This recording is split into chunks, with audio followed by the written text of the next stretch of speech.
और अमेरिका ने तेहरान के कई हिस्सों में ड्रोन और मिसाइल अटैक किया, जिसके जवाब में ईरान की तरफ से ताबड़तोड़ पलटवार किया गया।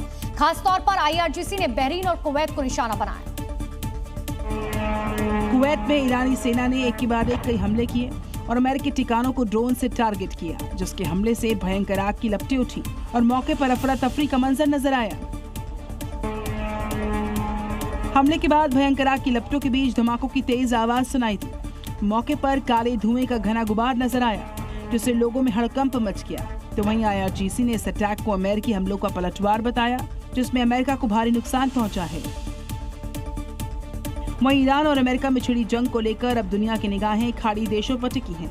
लेकिन बड़ा सवाल यह है कि दोनों देशों के बीच फिर से शुरू हुई इस जंग में सीमित सैन्य कार्रवाई कहां तक रहेगी, या फिर एक बड़े क्षेत्रीय संघर्ष का रूप ले लेगी। फिलहाल ईरान ने साफ कर दिया है कि वो किसी भी हमले से पीछे हटने के मूड में नहीं है। और वहीं उत्तरी लेबनान के अल हरमेल में अचानक उस वक्त हड़कंप मच गया जब एक गैस टैंकर में जबरदस्त विस्फोट हुआ, जिससे अफरा तफरी मच गई।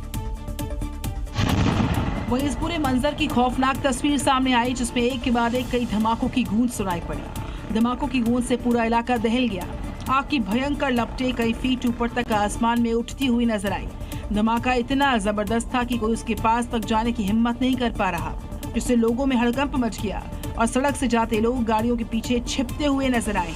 वहीं गैस टैंकर में हुए धमाके की एक और तस्वीर सामने आई है, जिसमें घटनास्थल से काफी दूर तक आग की लपटें और काले धुएं का गुबार देखा गया है। जानकारी के अनुसार लेबनान के अल हरमेल में यह धमाका उस वक्त पर हुआ जब टैंकर में गैस भरी हुई थी। लेकिन गनीमत की बात रही कि इस धमाके के बाद आग की चपेट में कोई नहीं आया, नहीं तो एक बहुत बड़ा हादसा हो सकता था। फिलहाल धमाका कैसे हुआ, इसका पता लगाया जा रहा है। शुरुआत करेंगे POK के साथ, जहां पर पाकिस्तानी सरकार और सेना प्रमुख आसिम मुनीर के खिलाफ लोगों का गुस्सा चरम पर है। हजारों की संख्या में लोग सड़कों पर उतरकर प्रदर्शन कर रहे हैं। पाकिस्तानी सरकार के खिलाफ जमकर नारेबाजी की जा रही है। वहीं अब इस प्रदर्शन में बड़ी संख्या में बच्चे भी उतर आए, जो अपने हाथों में तख्तियां लेकर नारे लगाते हुए दिखाई दिए। दरअसल POJK के कई इलाकों में स्थानीय लोगों ने पाकिस्तान सरकार और सेना के खिलाफ नाराजगी जताई। प्रदर्शनकारियों ने महंगाई, बेरोजगारी, बिजली की समस्या, राजनीतिक अधिकार और स्थानीय मुद्दों को लेकर अपनी आवाज उठाई और जमकर नारेबाजी की।